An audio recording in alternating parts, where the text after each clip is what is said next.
Hello fellow tankers, this is Dauntless and welcome back to another Scout Guide episode. Today we're featuring the northern base on the map Serene Coast, and I'm in my AMX 1390, the French Tier 9 light tank. Now I'm going to be taking an aggressive lighting position that I really love to take, and it is important that you take it exactly the way I just showed you, just because if you do it strangely, you can sometimes get lit. And also be careful that you don't drive off the edge, because I've definitely done that before, and it's not a happy day for anybody. So when you sit here, you can get easy spots on anything driving down the peninsula here.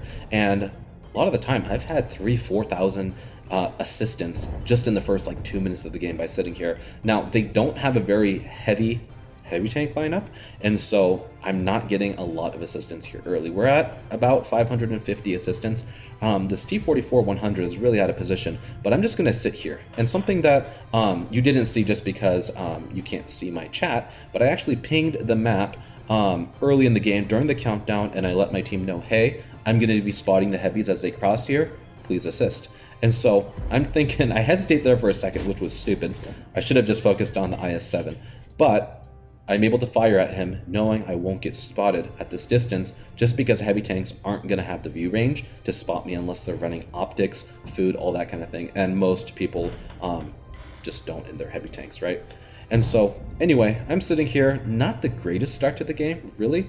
We're down a tank already, and I have about 900 combined with assistance and damage. I know this IS-7 is going to push at some point, and I'm just waiting for the shot. We want to get more damage early. We're going to put a shot in. Unfortunately, we hit the spaced armor, and I back up just because I'm like, well, he was a little bit closer. Maybe he got spotted for that.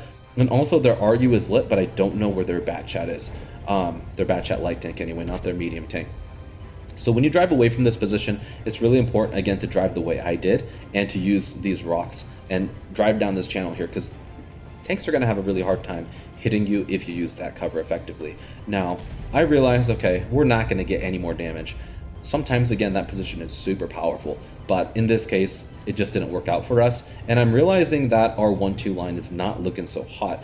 I could go up and push aggressively, but I realize, okay, if I push up there with that bat chat, how much damage am I really going to be able to do?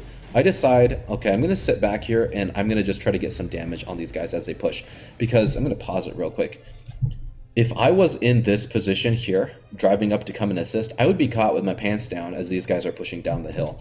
And so I decide I'm going to use this bush right here, and you can't get spotted from here as long as you're using this bush as these guys push around the corner. I put 4 shots into that E1, which is great because that's a dangerous tank to leave alive.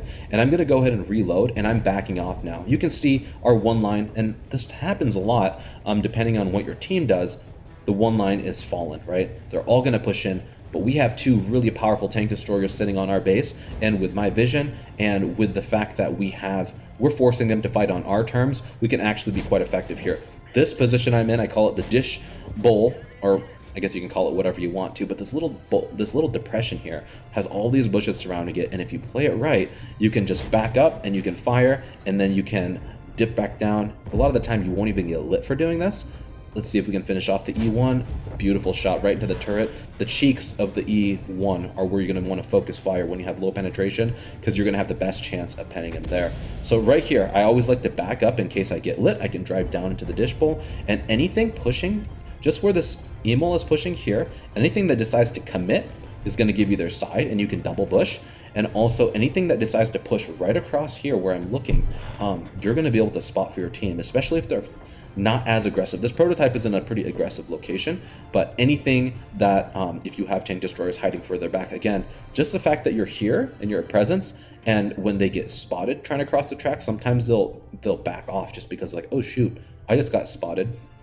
And it looks like our heavies are doing work on the 9-0 line, and so I'm not too worried about that. This Progetto gets lit here, and I'm going to drive forward, and the reason I did that is because I'm putting space between me and the EMOL. I know the EMOL is right there. He probably doesn't see me, but I'm driving forward just so that bush is no longer transparent, so that when I fire at this Progetto, I know that I'm not going to get spotted.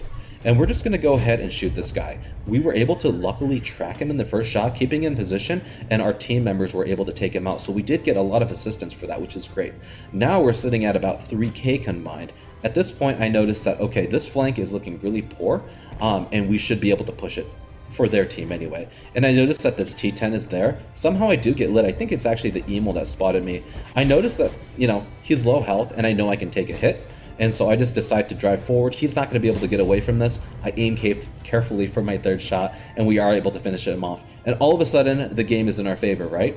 We were able to, if we had committed too early and we had died, there's a chance that they could have rushed our tank destroyers on our base and we could have lost our cap. And at that point, if our heavy tanks are forced in a crossfire, it's very, very easily...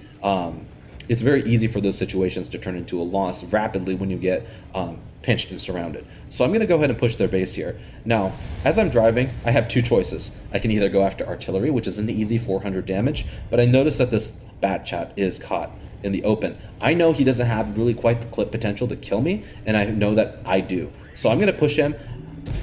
I did something here. I rammed him. I rammed him for 182 damage. He's at 1000 HP, and with 240 alpha damage, it's kind of a toss-up. Unless you roll high with your 4 shells, you're not going to be able to quite hit that 1000 damage threshold. I knew this going into the engagement, and I don't want to risk being caught on a little bit of a longer reload than he is, and him potentially reloading first and clipping me out before I can finish off my clip. Plus, it's really awkward with 2 auto-loading tanks just sitting around looking at each other waiting for their clips. So I'm going to go ahead and push up here. Now, this is also an important position that you can take as a light tank, as long as you know you're not going to get flanked by anything from their base. I know that artillery is the only thing left, and so what I'm doing here is I'm peeking.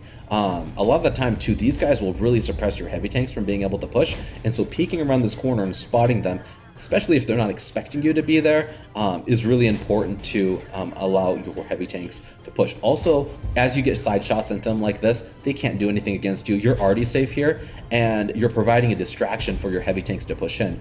As they face you and as they have to turn their whole tank towards you, they're not able to fire upon the heavy tanks, the real threat, right? And also, they're going to be giving their sides to them. And so we're just going to reload a clip here. It looks like the STRV is dead, and we go ahead and put a shot in there. I went for a track shot there, and we got it, which is really great just because I know I had some assistance with track damage previously. And so as a light tank player, if you can't get spotting assistance, you can definitely get track assistance. And so we're going to go ahead and drive up here, and we're just going to go finish off the arty. I have another clip in the magazine, and we're just going to drive up. I know artillery is probably going to be looking at me, and so I drive forward. He's right there. We're going to get a nice shot. I don't even know how that went in, but we got a nice shot in the air. We were able to finish off the artillery. We're at 5 kills. Unfortunately, we weren't able to get our top gun, but we're at 3,400 damage with 1,600 assist. A lot of that being tracking damage. So overall, not a bad game at all for my little AMX 1390 with the interesting bloody paint job. But yeah, I showed you guys, you know, early spotting position, a really good defensive spotting position that you can take in the game, and then also a late game aggressive spotting position that you can take to flush out those pesky tank destroyers for your heavy tanks and artillery to finish off. So anyway, guys, that was how to spot on the map Serene Coast. Hopefully you guys liked it and found it informational. If you did, give it a big old thumbs up down below. I really appreciate the support. And if you have any maps that you would like to see, go ahead and put them in the comments down below, and I'll be sure to prioritize them for my next videos. If you haven't subscribed to my channel already and you like this kind of content, please do so now. It really helps my channel out. And yeah, anyway, guys, thanks so much for watching, and I'll catch you in the next episode.